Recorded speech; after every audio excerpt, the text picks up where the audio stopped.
नमस्कार, कार्यक्रम आर्थिक समयमा स्वागत छ। म कल्पना सानु भट्टराई। दर्शकवृन्द, अहिले मुलुकमा जनजीवनदेखि अर्थतन्त्र समेत प्रभावित भएको अवस्था रहेको छ। हामीले विभिन्न क्षेत्रको अवस्थाको विषयमा जानकारी राख्दै आएका छौं। दर्शकवृन्द, मुलुकको अर्थतन्त्र प्रभावित बन्न नदिन विनियोजित बजेटले खेल्ने भूमिका कस्तो रहन्छ, कोभिडबाट प्रभावित भएको क्षेत्रलाई लिँदा कसरी सरकारले हेर्नुपर्छ लगायतका विषयमा हामीले अर्थविद डाक्टर गोविन्द नेपालसँग जानकारी लिएका छौं।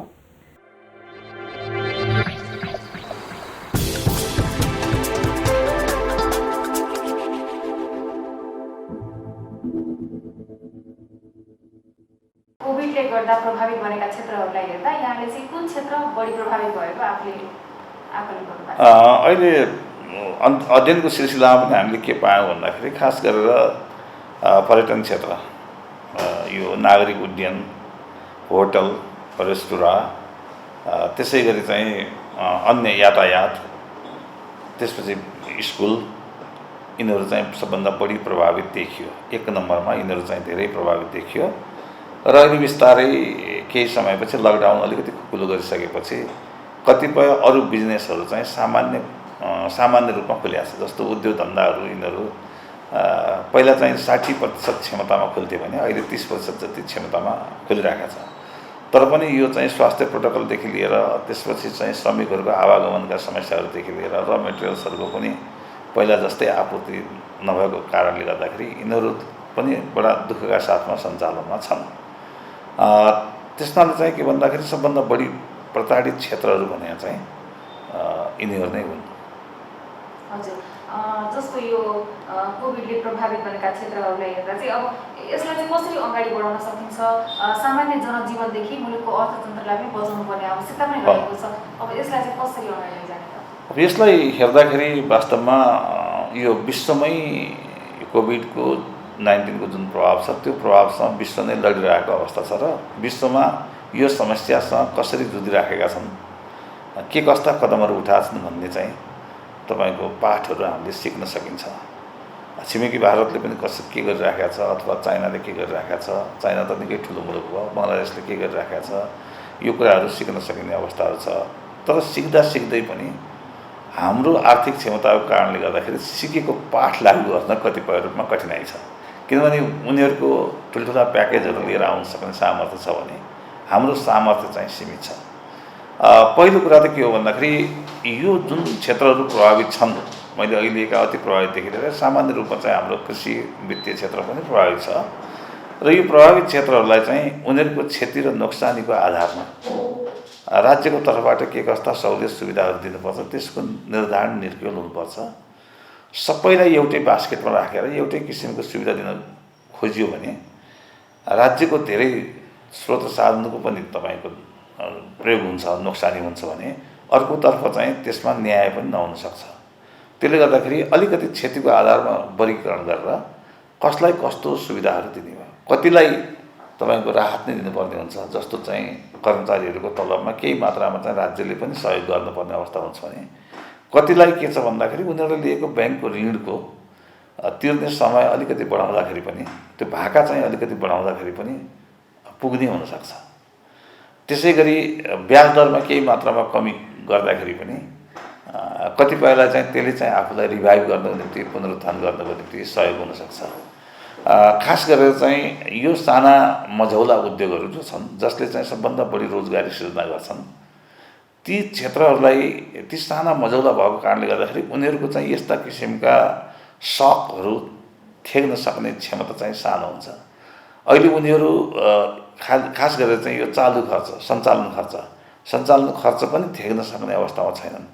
यस्ता व्यवसायहरूलाई खास गरेर चाहिँ राज्यले सकेसम्म न्यूनतम रूपमा हुनसक्छ भने केही मात्रामा चाहिँ ब्याजमा पनि राज्यले केही सहुलियत दिएर ब्याङ्क र राज्य मिलेर सकिन्छ भने 5% भन्दा कममा चाहिँ ब्याज दरमा यिनीहरूलाई चाहिँ खास गरेर चाहिँ सञ्चालन खर्चको सुविधाहरू दिने र पुराना लोनहरूलाई चाहिँ अत्यन्तै सानो छ भने त्यसलाई चाहिँ माफी नै दिने, अलिकति ठुलो किसिमको छ भने एउटा थ्रेसहोल्ड राखेको छ भने त्यसलाई केही समय बढाएर चाहिँ ऋण चाहिँ तिर्ने अवस्था ल्याउने हो भने यिनीहरू पुनः सञ्चालनमा आउँछ। अब यो कुराहरूलाई हेर्दाखेरि राज्यले गर्नुपर्छ भन्दाखेरि कतिपय मानिसहरूले के बुझिराखेको देख्दैन भन्दाखेरि यी उद्योग व्यवसायहरू अथवा शैक्षिक संस्थाहरू प्रशस्त मात्रामा हिजो चाहिँ सञ्चालन हुँदा कमाए। आज त्यो कमाएको नाफाबाट यो चाहिँ परिस्थितिमा सङ्कटपूर्ण परिस्थितिमा चाहिँ आफ्नो खर्च आफै बिहोर्नुपर्छ, नाफा कमाएर राख्ने। अनि यो चाहिँ अहिले चाहिँ फेरि सङ्कट सानो पर्दाखेरि 2-3 महिना 4 महिना हुँदैमा राज्यसँग चाहिँ हारगुहार गर्ने यो कुरा भएन भनेर चाहिँ कतिपय मानिसहरूको चाहिँ एक किसिमको उनीहरूको सोचमा चाहिँ जायज गुनासो होला। तर पनि वास्तविकता के हो भने यी उद्योग व्यवसायहरू जे छन् यिनीहरू के हुन्छ भने जे जति नाफा गर्छन् त्यसलाई पुनर्लगानी गरेका हुन्छन्, त्यो आफ्नो व्यवसायलाई विस्तार गरिरहेका हुन्छन्। त्यो विस्तार गर्ने क्रममा अझ बढी लगानी, अझ बढी ऋण, अझ बढी व्यवसायको विस्तार भइरहेका हुन्छ। त्यही कारणले नै किनभने अर्थतन्त्र बढ्ने भनेको त्यसरी नै हो। अर्थतन्त्रको 2-3% को ग्रोथ भनेको पनि के भन्दाखेरि पोहोर साल जहाँ थियो त्यहाँभन्दा बढेको हो नि। त्यो बढ्नको निम्ति कसैले लगानी नगरी त भएन। राज्यको लगानी त के छ, ज्यादै कम छ, निजी क्षेत्रकै लगानीहरू हो। त्यसले गर्दाखेरि उनीहरू लगानी पुनर्लगानी गरिरहने हुनाले उनीहरूसँग चाहिँ त्यो बचत जम्मा अथवा चाहिँ त्यो निक्षेपमा ब्याङ्कमा पैसा बसिराखेको हुँदैन। त्यो कारणले पनि के भन्दाखेरि उनीहरू त्यो क्षमता रहन्न। 1, 2 के हो भन्दाखेरि राज्यले उनीहरूलाई सहयोग गर्नुको मतलब उनीहरूलाई व्यक्तिगत सहयोग गरे होइन। राज्यको दायित्व मुलुकमा रोजगारी सृजना गर्नु हो, राज्यको दायित्व मुलुकका उत्पादनहरू वृद्धि गर्ने, राज्यको दायित्व मुलुकको चाहिँ निर्यात वृद्धि गर्ने राज्यका दायित्वहरू हुन्। यो काम को मार्फत भइरहेको छ भन्दाखेरि निजी क्षेत्रहरू मार्फत भएको छ। त्यसनाले यी कुराहरूलाई प्रभाव नपरोस्, यी कुराहरू चाहिँ अगाडि बढिराखुन् भन्नको निम्ति पनि निजी क्षेत्रहरूलाई चाहिँ आफ्ना व्यवसायहरू सञ्चालन गर्नको निम्ति सक्षम बनाउनु चाहिँ राज्यले राहत दिने हो। यो विश्वभरि नै त्यही प्रक्रिया हो। र हामीले कहिलेकाहीँ लाग्छ भने व्यक्तिगत रूपमा चाहिँ किन सार्वजनिक सम्पत्ति उलाइदिने, किन सार्वजनिक चाहिँ तपाईँको चाहिँ छुट दिने। छुटहरूको सबै हिसाब गर्दाखेरि अरबौँ चाहिँ तपाईँको चाहिँ छोडिदिएको देखिन्छ नि। त्यो किन गर्ने भन्ने कुरा एउटा लेम्यानको चाहिँ सोचाइ होला। तर हामी अर्थशास्त्र अलिकति बुझेको, आर्थिक कुराहरू बुझेकोमा के हो भन्दाखेरि यदि त्यसो गरियो भने यो सारा चाहिँ तपाईँको आर्थिक क्रियाकलापहरू चाहिँ ठप्प हुन्छन्, जसले गर्दाखेरि मुलुकमा एउटा चाहिँ हाहाकारको स्थिति उत्पन्न हुन्छ। त्यसनाले यो भनेको के भन्दा राज्यको दायित्व पनि पर्छ। यसो भन्दै अर्को के होइन भन्दाखेरि उद्योगी व्यवसायीहरूले पनि आफूले थेग्न सक्ने हदसम्मकोमा चाहिँ यो अप्ठ्यारो परिस्थितिमा उनीहरूले पनि प्रयत्न गर्नुपर्छ। उनीहरूले पनि यो सङ्कटमा अतिरिक्त नाफा प्राप्त गर्नको निम्ति अथवा अतिरिक्त लाभ प्राप्त गर्नको निम्ति अथवा तपाईँको चाहिँ यही मौका हो, यसै बेलामा चाहिँ तपाईँको चाहिँ राज्यलाई चाहिँ निचोर्ने हो अथवा चाहिँ जनतालाई चाहिँ निचोरेर बढी मूल्य लिने हो भन्ने किसिमको प्रवृत्ति यदि देखियो भने त्यो गलत हो। त्यसलाई दुरुत्साहित गर्नुपर्छ, त्यसलाई नियन्त्रण गर्नुपर्छ। किनभने यो सङ्कट सबै मिलेर समाधान गर्नुपर्ने अवस्था भएको हुनाले सबैले इमान्दारीपूर्वक असाध्य चाहिँ तपाईँको फ्रेङ्कली के कति कन्ट्रिब्युट गर्न सकिन्छ त्यो गर्नुपर्ने हुन्छ। र इभन तपाईँको कर्मचारीहरूले पनि मलाई के लाग्छ भने कर्मचारीहरूले पनि केही मात्रामा यो अप्ठ्यारो परिस्थितिमा केही मात्रामा आफ्ना सुविधाहरू, आफ्ना पारिश्रमिकहरू चाहिँ केही मात्रामा छोड्नु पर्ने पनि हुन्छ। किनभने यो त के हो भन्दा अल्पकालको कुरा हो। अहिले छोड्दैमा, अहिले हुँदैमा सधैँ छोडिने पनि होइन। तर एउटा रिभाइभलको पिरियड यो अप्ठ्यारो जबसम्म चाहिँ उद्योग व्यवसाय सञ्चालन हुँदैन तबसम्म चाहिँ के भन्दा उनीहरूको आम्दानी हुँदैन। खालि त्यो बेलासम्मको निम्ति एउटा पुरानै क्षमतामा सञ्चालन नहुन्जेलसम्मको लागि चाहिँ एडजस्टमेन्टको बेला हो भन्ने मलाई लाग्छ।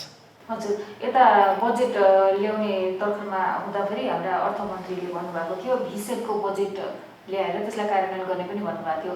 यहाँले चाहिँ यो भिसेट बजेटको कन्सेप्ट बारेमा बुझाइदिनु। अब भिसेटको बजेट भन्दै पनि जसरी बजेट आयो अब त्यो बजेटले भिसेपमै गइहाल्छ भन्ने चाहिँ होइन। किन भन्दाखेरि अहिलेसम्म हेर्ने हो भने हाम्रो बजेटमा जे किसिमका सुविधाहरू, जे किसिमका सहुलियतहरू, जे किसिमका चाहिँ छुटहरू आए त्यो एउटा विद्वान अर्थमन्त्रीले के भन्दाखेरि आफ्नो चाहिँ तपाईँको ढुकुटी हेरेर एउटा गर्न सक्ने हिसाबको मात्रै उहाँले चाहिँ ल्याएको अवस्था हो। किन भन्दाखेरि उहाँलाई पनि त्यो प्रशस्त चाहिँ त्यो किसिमको छुट थिएन। किनभने एकातिर चाहिँ तपाईँको राजस्व एकदमै नउठिराखेको अवस्था थियो होइन। जब राजस्व नउठिराखेको अवस्था छ, वैदेशिक सहायताहरू पनि त्यस्तो आइराखेको अवस्था छैन। खालि चाहिँ के भन्दाखेरि कोभिड-19लाई सपोर्ट गर्ने हिसाबले केही चाहिँ मतलब चाहिँ न्यून ब्याज दरमा चाहिँ वर्ल्ड ब्याङ्क भनौँ न एडिबीहरूले आएको हो। तर चाहिँ जुन किसिमबाट आउने कुराहरू चाहिँ त्यो पछिल्लो अवस्थामा थिएन।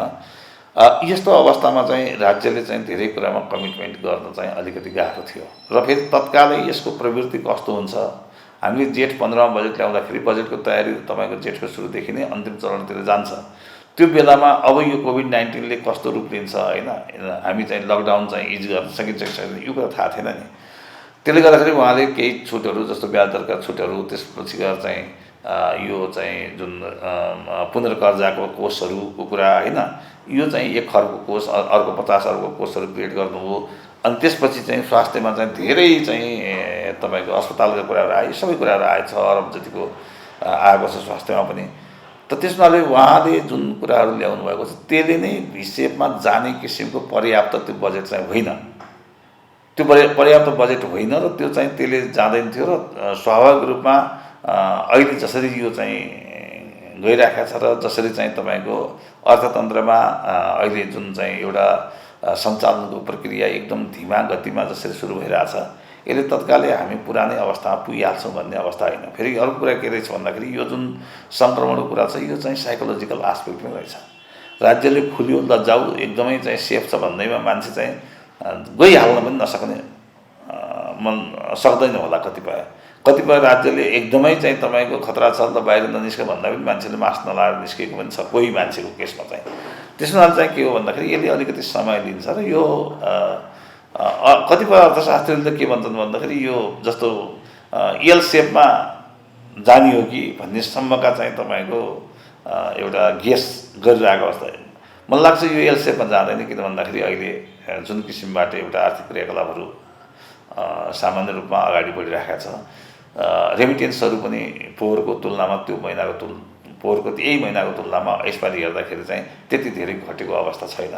जसरी चाहिँ अन्तर्राष्ट्रिय स्तरमा चाहिँ हाम्रो चाहिँ युवा साथीहरूले रोजगार चाहिँ गुमाउँछन् र ठुलो मात्रामा चाहिँ नेपाल फर्कने अवस्था हुन्छ भनेको त्यस्तो चाहिँ कल्पना गरेअनुसार अथवा चाहिँ अनुमान गरेअनुसारको छैन। केही मात्रामा आउँदै पनि र केही जानु नसक्दै पनि रेमिटेन्सको फ्लोमा चाहिँ जुन चाहिँ एकदमै ठुलो चाहिँ घटेको अवस्था छैन। आपूर्तिको सन्दर्भमा हेर्ने हो भने पनि अहिले आपूर्तिमा पनि ठुलो हाहाकार उत्पन्न भएको अवस्था छैन, यद्यपि मूल्यमा केही वृद्धि भएको छ।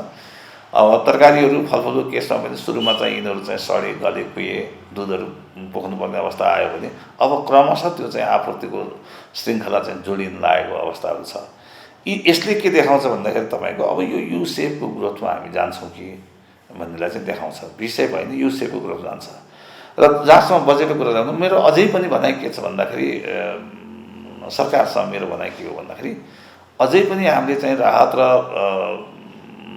र तपाईँको यो छुटको प्याकेजहरू, सहुलियतको प्याकेजहरू चाहिँ फेरि पनि हामीले वर्कआउट गर्नुपर्छ। एउटा task force, high level task force mandate दिएर त्यो टास्क फोर्स हुनुपर्छ। त्यो टास्क फोर्सले कसको कति क्षति भएको छ र कसको कति क्षमता छ र त्यो कसरी यो सबैलाई चाहिँ एउटा न्यायपूर्ण ढङ्गबाट चाहिँ सम्बोधन गर्ने र यसलाई चाहिँ मतलब आर्थिक क्रियाकलापहरू, सामाजिक क्रियाकलापहरूलाई चाहिँ फेरि चाहिँ पुनरुत्थान गर्ने भन्ने कुराको चाहिँ एउटा टोटल प्याकेज वर्कआउट गर्नलाई एउटा स्पेसल टास्क फोर्स चाहिन्छ।